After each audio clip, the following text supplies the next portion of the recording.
அனைவருக்கும் வணக்கம். இறையருளும் குருவருளின் துணையோடு நாம் தொடர்ந்து திருமந்திரத்தை சிந்தித்து கொண்டிருக்கிறோம். அந்த வகையில் 3ஆம் தந்திரத்தில் அட்டாங்க யோகம் முடித்து அட்டாங்க பேரு முடித்து அஷ்டமா சித்திகளில் பரகாய பிரவேசம் என்ற முதல் அதிகாரத்தில் இப்போ சிந்தித்து கொண்டிருக்கிறோம். அதில் இன்றைக்கு ஒரு 2-3 பாடல்களை தொடர்ந்து சிந்திக்கலாம். ஏன்னா செய்திகள் ஒன்று தான். முன்பே சொன்னது போல் ஒரு குறிப்பிட்ட செய்தியைத்தான் திருமந்திரம் பதிவு செய்ய விரும்புகிறார். அது அப்படியே மீண்டும் மீண்டும் பல்வேறு சொற்களில் பல்வேறு வரிகளில் பயன்படுத்துகிறார். இங்கே ஒரு நல்ல ஒரு பாட்டு 653வது பாட்டு. ஒத்து 9 வாயுவும் ஒத்தன, ஒத்தி 9 மிக்க தனஞ்செயன், ஒத்தி 9 ஒக்க இருந்திட, ஒத்த உடலும் உயிரும் இருந்ததே. ஒத்து இருத்தல் தான் இப்போ முடியல. ஒத்து போக மாட்டேன்றமே. எல்லாத்துக்குமே இந்த ஈகோ வந்துடுச்சு. இண்டிவிஜுவாலிட்டின்னு சொல்கிறோம்ல. யான் எனது என்னும் செருக்கருப்பான் வானோருக்கு உயர்ந்த உலகம் புகும். இண்டிவிஜுவாலிட்டி, தனித்தன்மை, தனித்துவங்கிறோம். தனித்துவம் உலகியலுக்கு பயன்படும், மெய்ஞானத்துக்கு பயன்படவே படாது. தன்னை இழந்த நலம் யாருக்கு இருக்கிறதோ அவர்கள் தான் மெய்யை பெற முடியும்.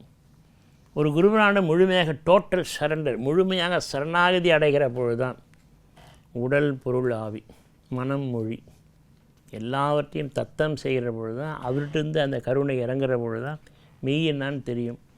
அதனால தான் இப்போ இருக்கிற உலக நடைமுறைக்கு மெய்ஞானத்தை பெறுவது கடினம். ஏன்னா நம்ம வளர்க்கிற பொழுதே நம்ம இண்டிவிஜுவாலிட்டியாக இருக்கிறோம். அது உலகில் சரி, இன்றைக்கிற வாழ்க்கை முறை சரி. மெய்ஞானம் என்பது தனி, அந்த வாழ்க்கை என்பது தனி. இங்கே என்ன சொல்கிறாருன்னா, எதெல்லாம் உங்கள் உடம்புல ஒத்து இருந்தது, எதெல்லாம் இணைந்து இருந்தது அப்படின்னு திருமூலர் சொல்கிறார். ஒத்தி 9 வாயுவும் ஒத்தனை, ஒத்தி 9 மிக்க தனஞ்செயன். தனஞ்செயன் வாயு தான் 10வது வாயு. மொத்தம் 9 வாயுக்கள் இந்த உடம்புல இருக்குது. இந்த உடம்பை நடத்துகிறதே 9 வாயுக்கள். திருவள்ளுவரும் சொல்கிறார்ல, மிகினும் குறையினும் நோய் செய்யும் நூலோர் வழி முதலாக எண்ணிய 3. வாதம் பித்தம் சிலேற்றமும் 3 இதை பற்றி 3 நாடியை பற்றி திருவள்ளுவரே சொல்கிறார். ஆனால் இவர் திருமந்திரத்தில் 10 வாயுக்கள் சொல்கிறார். 9 வாயுக்கள் உடலை இயக்குது. இதில் தலைமை பெற்றது தனஞ்செயன் என்ற வாயு. அது 10வது வாயு. அது எப்படி உடம்பை இயக்குது என்பதை பற்றி இவர் சொல்கிறார். என்ன சொல்கிறார் இந்த பாட்டில்? தம்முள் மிகினும் குறையாமலும் 9 வாயுக்கள் ஒத்து இயங்குகின்றன. அதனால தான் உடம்புல உயிர் நிலைத்திருக்கு. 2வது 9 அல்லாது 10வது வாயு தனஞ்செயன் என்னும் வாயு. அதுதான் தலைமையான வாயு. 2வது வரியில் சொல்கிறார். ஒத்தி 9 மிக்க தனஞ்செயங்கிறது. 3வது தனஞ்செயன் என்னும் இந்த 10வது வாயு மேற்சொன்ன 9லும் ஒத்தி இயங்குவதனாலேயே இந்த உடம்பு இருக்குங்கிறார். 4வதுல உடலோடு உயிரும் நீங்காது இருப்பதற்கு காரணமே இந்த 9 வாயுக்களும் ஒத்து இணைந்து இருக்குது உடம்பில். 10வது தனஞ்செயன் இதை கண்ட்ரோல் பண்ணிகிட்டு இருக்கின்றார். ஆனால் ஏன் சொல்கிறேன்னா, இன்றைக்கி இருக்கிற அலோபதி மருத்துவம் இதெல்லாம் ஏற்றுக்கொள்ளுமான்னு தெரியாது. ஏன்னா அவங்க நாடி பார்க்குற பழக்கம் இல்லை. ஆனால் சித்த மரபுப்படி, இந்த மண்ணில் இருக்கிற மரபுப்படி இந்த உடம்பை வாயுக்கள் தான் இயக்கின்றன. கரெக்டாக கிராமத்தில் சொல்கிறாங்க. பித்தம் அதிகமாக இருக்குது, சிலத்தும் அதிகமாக இருக்குது, வாயு அதிகமாக இருக்கடா, வாயு பிடி பண்ணுவாங்க, ஏதோ செய்வாங்க, அது போயிடும். இந்த வாயுக்கள் என்னென்ன அப்படின்னு திருமூலர் சொல்கிறார்.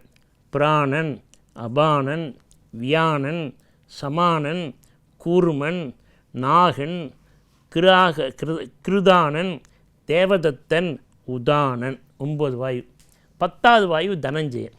இது வடமொழி பெயராக இருக்குது. இதில் ஒரு உரையாசிரியர் புலவர் அடியன் மணிவாசகன் நல்ல திருமந்திர உரை எழுதியிருக்கார். புலவர் அடியன் மணிவாசகன். அவர் என்ன சொல்கிறார் தமிழில்? உயிர் வழி காற்று பிராணா ஆச்சு, உயிர் வழி காற்று. கழிப்பு காற்று அபானன். கிராமத்தில் என்னடா ஒரே அபானனாக விட்டுட்டுருக்கான், ஒரே நாற்றம் அடிக்குதுறான். அபானன். கழிப்பு காற்று.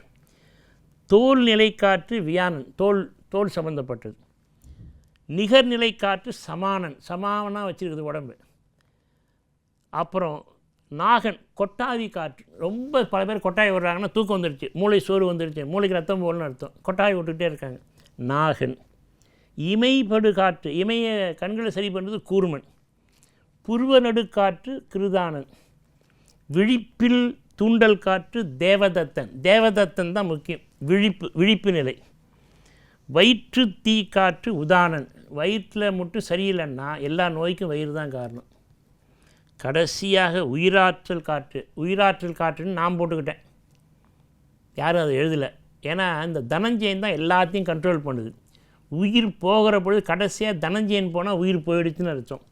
மற்ற காற்று போயிட்டாலும் தனஞ்சயன் இருக்கிற வரைக்கும் உயிர் இருந்துக்கிட்டு தான் இருக்கும், இழுத்துக்கிட்டு இருக்கும். அதனால் நான் போட்டுக்கிட்டு இருக்கேன், அது சரியானு தெரியாது. உயிராற்றல் காற்று. இந்த 10 காற்றுக்களும் சமமாக இருக்கணும். ஒரே சமயத்தில் உடம்பை விட்டு நீங்கும் தன்மையுடைய 9 வாயுக்களும் நீங்கிடும். ஆனால் தனஞ்சயன் நீங்கிற வரைக்கும் உயிர் உள்ளே இருக்கும். அது திருவள்ளுவர் சொன்னார், ஒத்தது அறிவான் உயிர் வாழ்வான் மற்றையான் செத்தாருள் வைக்கப்படும். ஒத்து அது நம்ம உடம்பில் பிறந்தலேருந்து சாகிற வரைக்கும் 80 வயசு 90 நம்ம கூட ஒன்று இருக்க. அது இருக்குனால தான் நம்ம உயிரோடு இருக்கிறோம். இப்போ பேசுகிறோம், கேட்குறோம், எல்லாம் பண்ணுறோம். அந்த அது என்ன மெய்ப்பொருள்னு அர்த்தம். அது வஸ்து, மெய்ப்பொருள், செம்பொருள். அந்த அது ஒத்து அது நம்மோடு இருந்தது. அது உணர்ந்தவன் உயிர் வாழ்கிறவன்னு அர்த்தம்.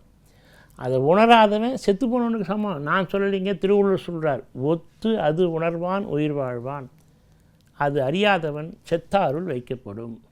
இங்கே பாருங்கள், இவர் என்ன சொல்கிறார், உடம்பில் வாயுக்கள் ஒத்து இருக்கணுன்றார். ஒத்து 9 வாயுக்கள் ஒரே சமயத்தில் உடம்பை விட்டு நீங்கிடும்.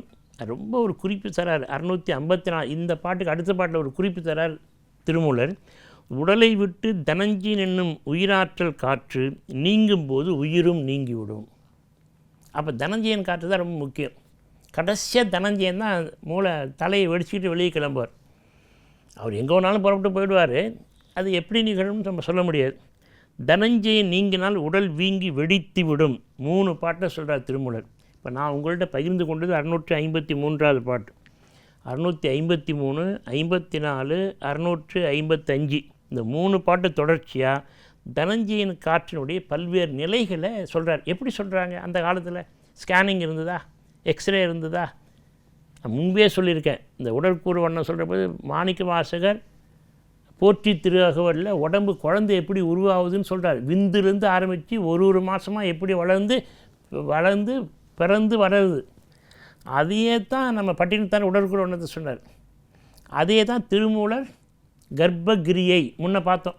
கர்ப்பகிரியில் எப்படி கர்ப்பம் வளர்ந்ததுன்னு சொல்கிறார். இதெல்லாம் எங்கே பார்த்தாங்க? என்ன ஸ்கேனிங் இருந்தது? எதை வச்சு பார்த்தாங்க? மைக்ரோஸ்கோப்பெல்லாம் இப்போ கிடையாது. 1500 வருஷத்துக்கு முன்னே ஏது. ஆனால் எல்லாம் தெளிவாக அவங்க சொல்கிறதெல்லாம் இன்றைக்கி சரியாக இருக்குது. நமக்கு வியப்பாக தான் இருக்குது. இதுக்கு மேலே நம்மளால் அதுக்கு விடை சொல்ல முடியல. விடை சொல்ல முடியாத வினாக்களாகவே இருக்கின்றன. அவ்வளோதான் இருக்குது. இந்த தனஞ்சயன் காற்று ரொம்ப முக்கியம் என்பதை திருப்பி சொல்கிறார். இதை ரொம்ப வேடிக்கை என்னன்னு கேட்டிங்கன்னா, திருமூலர் சொன்னார், இது எப்படி இது திருவள்ளுவர் சொல்கிறார். அப்படியானால் திருவள்ளுவர் காலத்தில் இந்த வாயுக்களை பற்றி அவங்க அறிஞ்சிருந்திருக்காங்க. அவர் சொல்கிறார் பாருங்கள், உடம்பு மருந்துன்னு அதிகாரம் போடுறார். மிகினும் குறையினும் நோய் செய்யும் வலி முதலா எண்ணிய 3 அப்படின்னா இப்போ எப்படி பொருள் எடுத்துக்கணும்னா அந்த குறளுக்கு வலி இந்த 10 வகையான காற்று. அதுக்கப்புறம் எண்ணிய 3 என்றால் வாதம் பித்தம் சிலேத்தமோ. வாதம் சித்தம் புலேத்தமோ 3.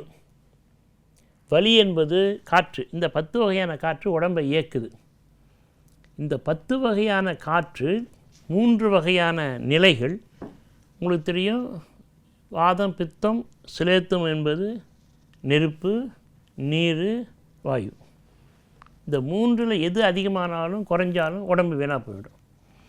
இதில் இந்த தனஞ்சயன் ரொம்ப முக்கியம். இந்த திருமூலர், திருவள்ளுவர், திருவாசகம் இவங்க எப்படி கண்டுபிடிச்சாங்க? உயிர் உடம்பை பற்றி இவ்வளோ பேசுகிறாங்களே.